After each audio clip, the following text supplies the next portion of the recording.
God bless everyone. Today I bring you the powerful and chilling testimony of Michael Foster, a humble farmer whose life took a shocking turn.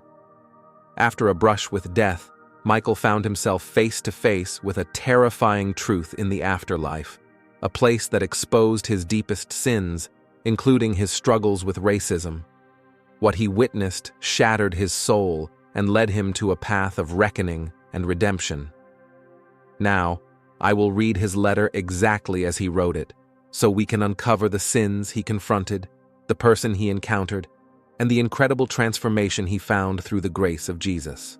My name is Michael Foster, and I've spent my entire life in Bozeman, Montana. This place has always been my home, a quiet stretch of land where the sun rises over vast fields, and life is measured by the changing seasons. I worked as a farmer, dedicating my days to tending animals and cultivating the soil. My mornings were routine, feeding the impatient cattle, mending fences, and preparing the fields for planting. It was a simple life, one that I thought I understood fully, a life that seemed solid and unchanging. But what I didn't realize was how much I had overlooked the deeper, more meaningful aspects of what it truly meant to live. Looking back, I see how flawed I was beneath the surface. My heart carried a weight I chose not to confront, prejudices I had justified over the years, and a lack of empathy that shaped my relationships with others. It wasn't just strangers who felt the sting of my coldness. Even those close to me could sense the walls I had built. My judgments came easily, and compassion was a foreign concept. The worst part? I didn't even recognize the darkness I was harboring. I thought I was a decent man, blind to the harm I caused with my words, actions, and indifference. Although I claimed to believe in God, my faith was shallow at best. I prayed when it suited me, attended church on rare occasions, and gave little thought to the deeper meaning of Scripture. My belief was more a box I checked than a relationship I nurtured. I convinced myself that my life was fine just the way it was. But beneath that surface I was lost, disconnected from the light of true faith.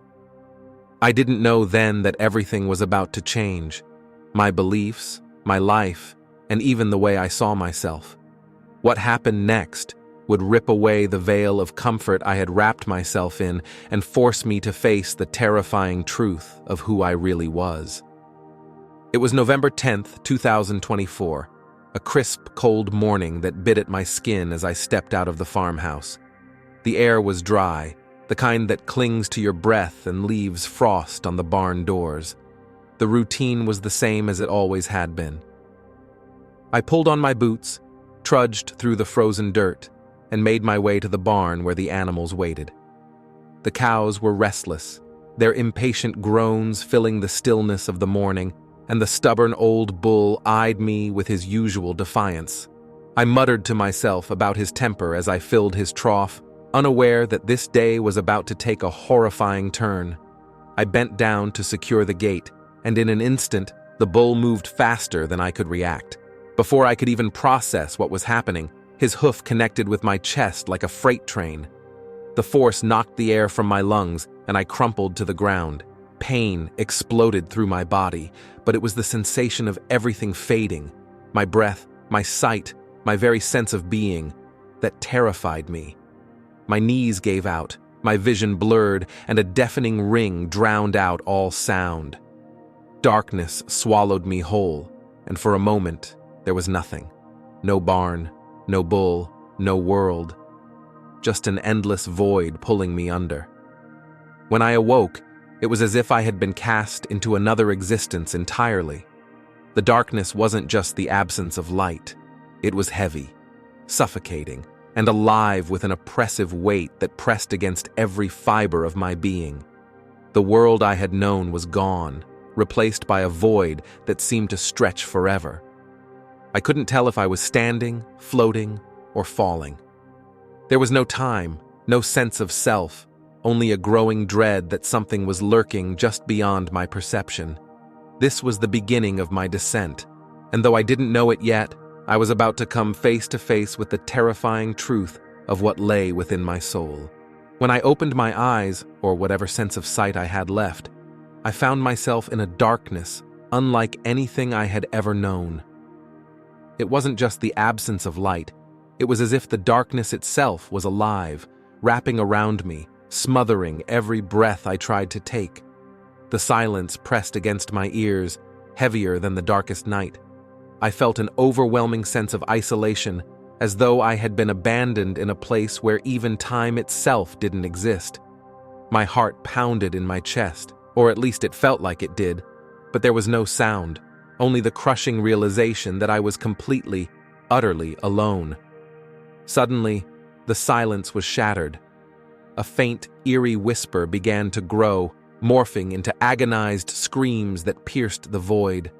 The sound came from all around me, a chaotic symphony of anguish that seemed to seep into my very soul.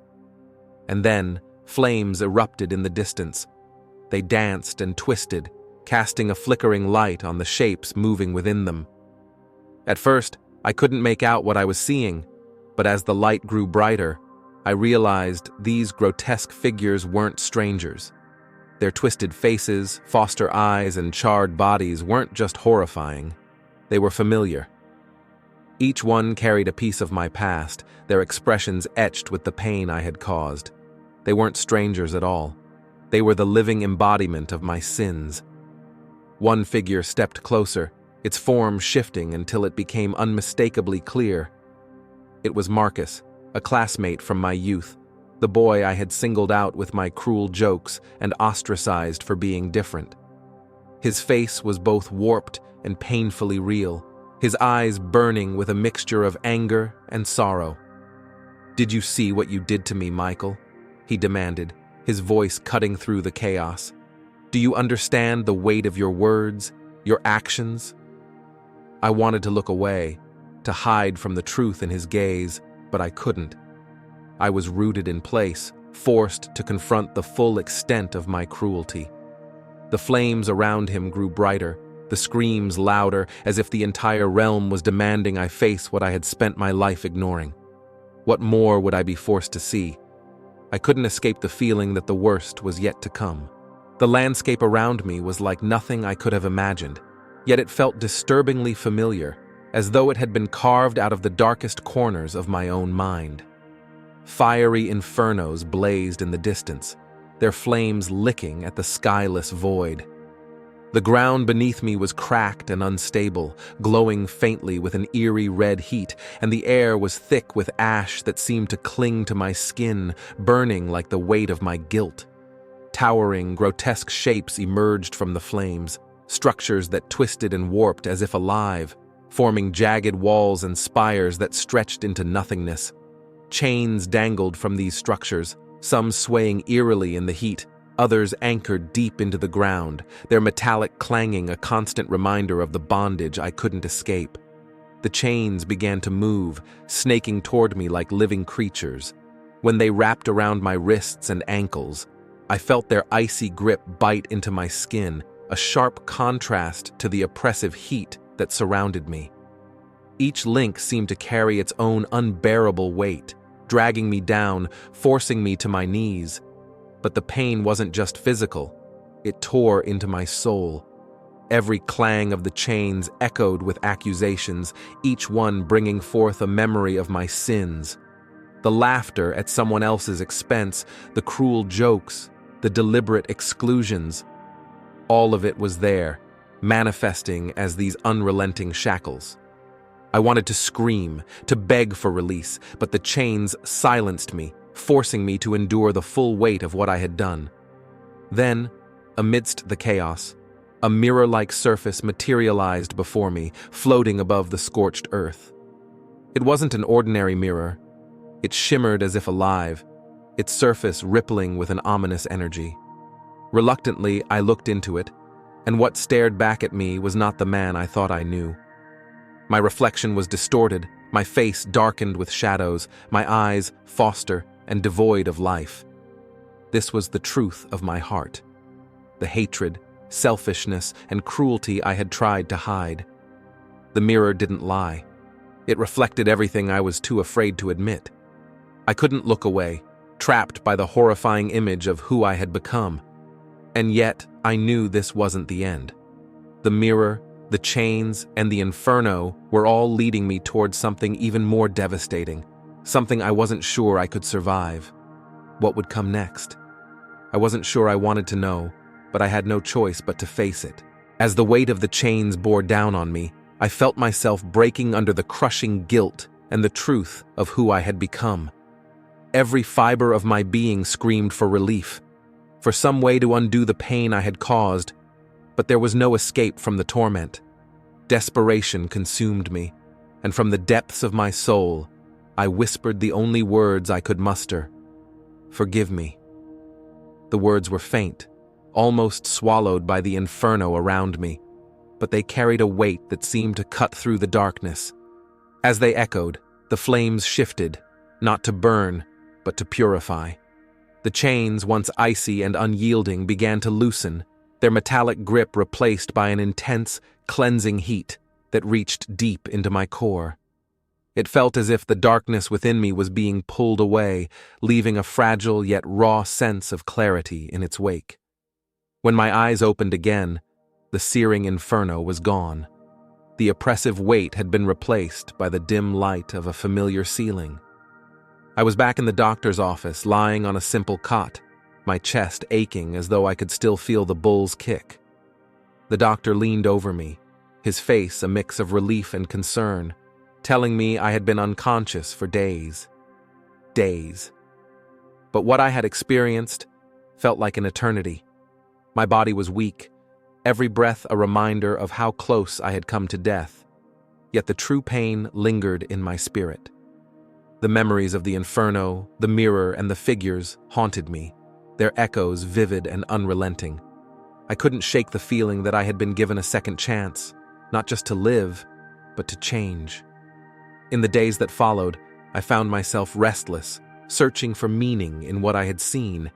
Each morning, as I looked out over the fields, I felt the nagging pull of those memories, urging me to confront the life I had lived. One morning, I decided to visit the local church, a place I had rarely set foot in before. Kneeling before the altar, I poured out my fears and doubts, begging for guidance. As I rose to leave, something caught my eye, a flyer pinned to the church bulletin board. It bore the name Marcus Carter, along with the address of his repair shop. My breath caught in my chest as the weight of recognition hit me. Marcus, the boy I had wronged so deeply, was here, living his life while carrying the burden of my cruelty. I knew then that my journey wasn't over. If I was to truly change, I had to face him, to seek his forgiveness. My heart pounded with fear and resolve as I realized that this confrontation would either break me or lead me further down the path of redemption. Driving to Marcus's repair shop, my hands gripped the steering wheel so tightly that my knuckles turned white. Each mile felt heavier than the last, as though the weight of my past was pressing down on me, trying to stop me from reaching him. When I arrived, I spotted him immediately, standing among the cars in his grease-streaked overalls, an old cap shading his face. He was older now, but there was no mistaking the man I had wronged so many years ago. My heart pounded as I stepped out of the truck, my knees threatening to buckle beneath me. "Marcus," I called, my voice trembling, the sound barely loud enough to rise above the hum of his work. He turned toward me, his expression unreadable, and in that moment, every ounce of courage I had mustered threatened to abandon me.